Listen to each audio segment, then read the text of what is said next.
நேற்றைக்கு அது சம்பந்தமாக ஒரு தெளிவான அறிக்கையை சொல்லியிருக்கிறேன். எல்லா ஊடகங்களிலும் வந்தது, செய்தித்தாள்களிலும் வந்தது. அவருக்கு இந்த மக்கள் நல்வாழ்வுத்துறை என்றாலே நான் தான் ஏற்கனவே சொன்னேன், அவர் எடப்பாடி பழனிசாமியா எரிச்சல் பழனிசாமியா என்று சொல்லியிருக்கிறேன். அந்த அளவுக்கு தொடர்ந்து ஒரு 3.5 ஆண்டில் எந்த ஊசியை மாற்றி போட்டாங்க, எந்த இடத்துல கோணிப்பை கொடுத்தாங்க, கட்டைப்பை கொடுத்தாங்கிற செய்தியெல்லாம் 3 வருஷமாக பேப்பரில் தேடி பிடிச்சி எடுத்து ஒரு 6-7 செய்தியை சொல்லி ஒரு அறிக்கையாக கொடுத்துருக்கிறார். இது சம்மந்தப்பட்ட செய்திகள்லாம் ஏற்கனவே அவர் அறிக்கையாகவும் கொடுத்துருந்தார்.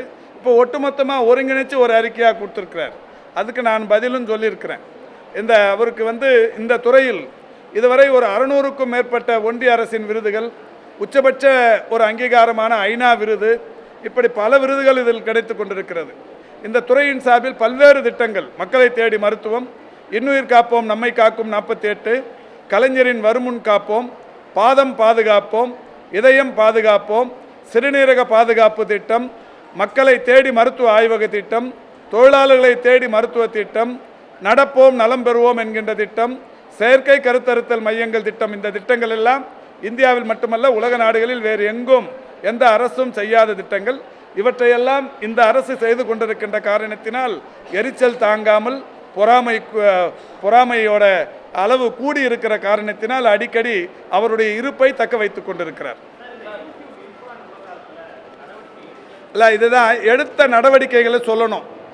அந்த மருத்துவமனை மேல் நடவடிக்கை எடுத்து, மருத்துவமனை தான் முதல் காரணம், மருத்துவமனை மேல் நடவடிக்கை எடுத்து அந்த மருத்துவமனை 10 நாட்கள் மூடி வைக்கப்பட்டது. 50,000 ரூபாய் அபராதம் விதிக்கப்பட்டது. குறிப்பிட்ட அந்த மருத்துவர், எந்த மருத்துவர் அதை அனுமதித்தாரோ அந்த மருத்துவர் மீது நடவடிக்கை எடுக்க சொல்லி துறையின் சார்பில் மெடிக்கல் கவுன்சிலுக்கு புகார் தரப்பட்டு மெடிக்கல் கவுன்சில் தொடர்ந்து விசாரித்து கொண்டிருக்கிறது. சம்பந்தப்பட்ட அவரின் மீது காவல்துறையில் புகார் அளிக்கப்பட்டிருக்கிறது. அது இல்லாமல் அவருக்கு ஒரு நோட்டீஸும் கொடுத்துருக்கு, அதுக்கு ஒரு பதிலும் கொடுத்துருக்காரு. இவ்வளவு நடவடிக்கைகள் எடுக்கப்பட்டு வருது ஒரு விஷயத்துக்கு. ஆனால் நடவடிக்கை எடுக்கலன்னு ஒரு எதிர்க்கட்சி தலைவர் சொல்லுவது எதையும் தெரிந்து கொள்ளாமல், எந்த செய்தியையும் படித்து புரிந்து கொள்ளாமல், தினசரிகளையோ ஊடகங்களையோ தொடர்ந்து பார்க்கும் பழக்கம் இல்லாத ஒருவர் எதிர்க்கட்சி தலைவராக இருக்கிறார் என்பதற்கு இது ஒன்றே உதாரணம்.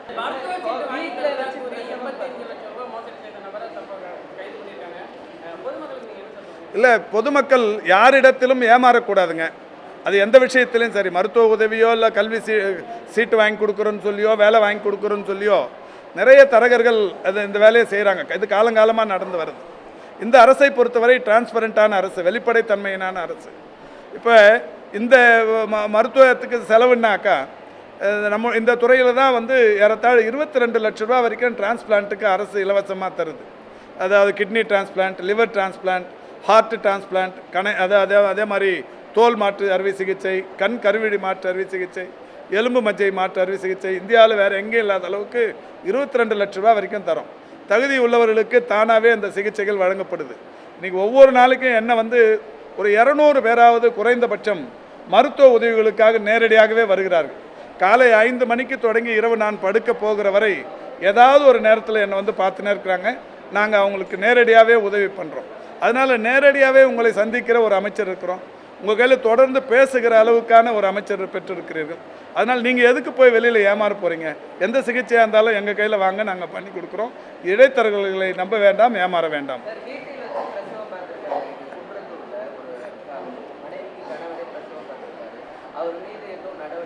இல்லை, இப்போ டிடி போய் ஆய்வு பண்ணுறதுக்காக போயிருக்கிறாங்க.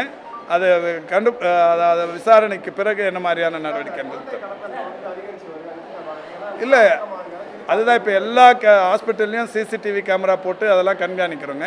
ரொம்ப குறைஞ்சிருக்கு. இப்போ கடந்த காலங்களில் நீங்கள் பார்த்தீங்கன்னா அடிக்கடி அந்த செய்தி இருக்கும். இப்போ ரொம்ப குறைஞ்சிருக்கு. அதுவும் கூட 1-2 நடக்கிறது இமிடியேட்டாக காவல்துறை கண்டுபிடிச்சி நடவடிக்கை எடுத்துன்னு வராங்க.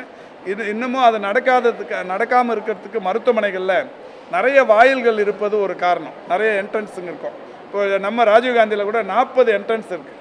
யார் எந்த என்ட்ரன்ஸில் வராங்கன்னு தெரியல. அதுக்கு இன்னொரு காரணமும் கூட, அங்கே இப்போ ஒரு 3.5 வருஷத்துக்கு முன்னாடி ஒரு 6,000-7,000 பேர் வந்துருந்தாங்க. இப்போ 12,000-13,000 பேர் வர்றாங்க. இப்போ இவ்வளோ நெருக்கடியாக வரும்போது நிறைய வாயில்களின் வழியாக வர வேண்டியது. இருந்தாலும் அவ்வளோ கேட் இருக்கும்போது ஒரு பாதுகாப்புக்கு ஒரு பெரிய அளவிலான ஒரு அச்சுறுத்தலாக தான் இருக்குது. அந்த வகையில் நிறைய என்ட்ரன்ஸை க்ளோஸ் பண்ண சொல்லியிருக்கிறோம். நிறைய ஹாஸ்பிட்டலில் இந்த தீனுங்களுக்கும் அந்த கல்லூரி முதல்வர்களுக்கும் மருத்துவமனையின் அந்த தலைமை மருத்துவர்களுக்கும் தகவல் சொல்லியிருப்பது கூடுமான வரைக்கும் என்ட்ரன்ஸை குறைச்சிங்கன்றது. ஏன்னா எந்த என்ட்ரன்ஸில் யார் வராங்க யார் போகிறாங்கிறத சிசிடிவியில் கண்காணிக்கிறதுக்கு வசதியாக இருக்கும்.